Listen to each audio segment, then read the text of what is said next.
എല്ലാവർക്കും പുതിയ വീഡിയോയിലേക്ക് സ്വാഗതം. ഇന്ന് നമ്മൾ ഉണ്ടാക്കാൻ പോകുന്നത് തക്കാളി രസമാണ്. ഇത് വീട്ടിൽ തന്നെയുള്ള ചേരുവകൾ ഉപയോഗിച്ചുകൊണ്ട് എളുപ്പത്തിൽ ഉണ്ടാക്കാവുന്ന സിമ്പിൾ റെസിപ്പിയാണ്. അതെങ്ങനെ ഉണ്ടാക്കാമെന്ന് നമുക്ക് നോക്കാം.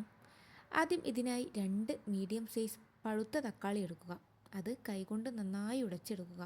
അതായത് നല്ലവണ്ണം പഴുത്ത തക്കാളി ആയിരിക്കണം, എന്നാലേ നമുക്ക് കൈകൊണ്ട് എളുപ്പത്തിൽ ഉടച്ചെടുക്കാൻ സാധിക്കുകയുള്ളൂ.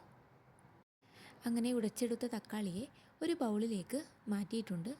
ഇനി അടുത്തതായി ഒരു നാരങ്ങ വലുപ്പത്തിൽ പുളിയെടുത്ത് ചെറു ചൂടുവെള്ളത്തിൽ കുതിർക്കാൻ വെക്കുക.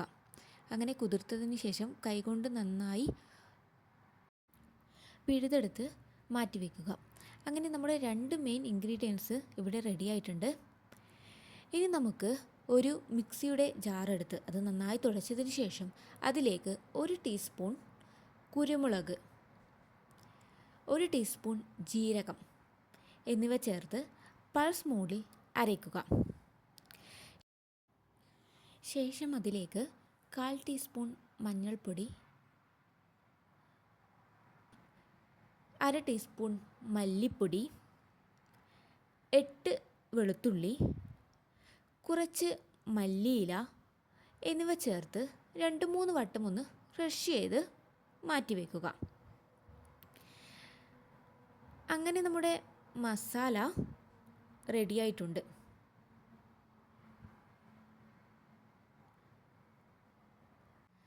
ഇനി നമുക്ക് രസം ഉണ്ടാക്കുന്നതിലേക്ക് കടക്കാം. അതിനായി ഒരു 2 ടേബിൾ സ്പൂൺ വെളിച്ചെണ്ണ, അതിലേക്ക് ഒരു 1/2 ടീസ്പൂൺ കടുക് പൊട്ടിക്കുക. അതിനുശേഷം ഒരു 8-10 ഉലുവ ചേർക്കുക. പിന്നെ 2 വറ്റൽമുളക് എന്നിവയിട്ട് നന്നായി മൂപ്പിച്ചതിന് ശേഷം അതിലേക്ക് നേരത്തെ തയ്യാറാക്കിയ മസാല ചേർക്കുക. എന്നിട്ടത് നല്ലവണ്ണം ഒന്ന് ചൂടാക്കുക. എന്നിട്ട് അതിലേക്ക് കുറച്ച് കറിവേപ്പില ഇട്ട് നന്നായി ഒരിക്കൽ കൂടി ഇളക്കുക. എന്നിട്ട് അതിലേക്ക് നമ്മൾ നേരത്തെ തയ്യാറാക്കിയ തക്കാളി, കൈകൊണ്ട് ഉടച്ച തക്കാളി അതിലേക്ക് ചേർക്കുക. എന്നിട്ട് ഒരു 2 മിനിറ്റ് ഒന്ന്